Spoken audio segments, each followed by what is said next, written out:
I have wide base. He gets that elbow frame.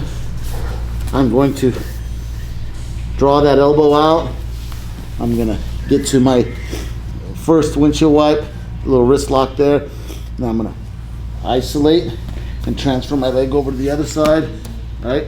Now, always going to my Kimura first. That's my hub. I'm gonna build off that. And now I'm looking for my attack.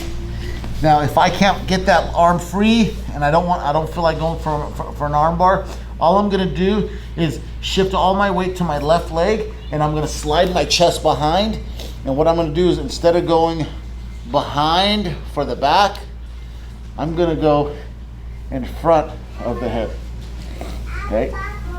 It's easier to get to the neck when the guy's on his side because he's laying on his shoulder. There's always a gap to be able to slide the arm in.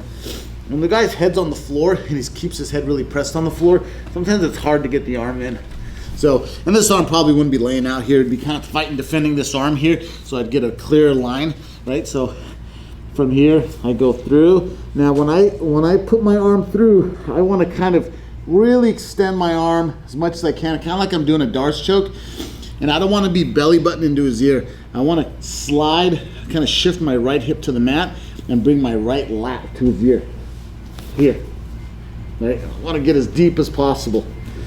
So right now, my lat is on the side of Brian's head, and then as I start flattening him out, I flatten and I start sliding down and into him.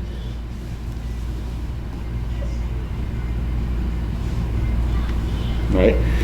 I want to try to first hit my finishes without, you good? Try to hit my finishes without using both hands. Okay? And then if I want to just add the finishing touches, I get to my gable grip. I like to keep my chin on the chest. I don't like to leave my head down. Right, some guys will grab a hold of your neck. Some guys will grab a hold of your neck. And then from there, if your chin is trapped in the armpit, if they're strong enough, they can squeeze and cause you to possibly tap. Usually this happens when the guys are a lot bigger and stronger than you. So I always like to keep my chin up. So now if he's squeezing, it's uncomfortable, but it gives me a little gap to be able to breathe. And if my choke is set right while he's squeezing and I'm applying my choke, I usually get the finish. Okay, if you watch Marcelo Garcia, he'll shift his head to the floor, right? And he'll do this because when the guy shifts or turns, he'll go right into guillotines when they end up turning, right? So I usually keep my chin on the chest. He frames in. I catch the elbow, I draw the elbow out, I staple the hand to the floor. I always got my wrist lock, windshield wipe, pull that shoulder off the floor, my elbow comes to the inside, I kickstand, come through, can't get the arm out, shift my weight back, I get my chest. I always want to give myself two options, so I get my chest behind the back, so if I go behind, I have the back entry, or in this case I go in front, slide all the way through, my finish with the north south.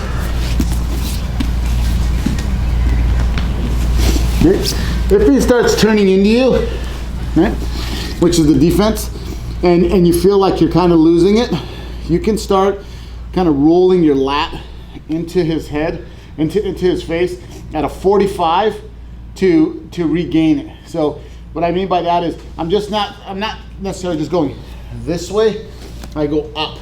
So I'm making him look away and when I slide down, up. So I'm gonna go up here and then I slide back down.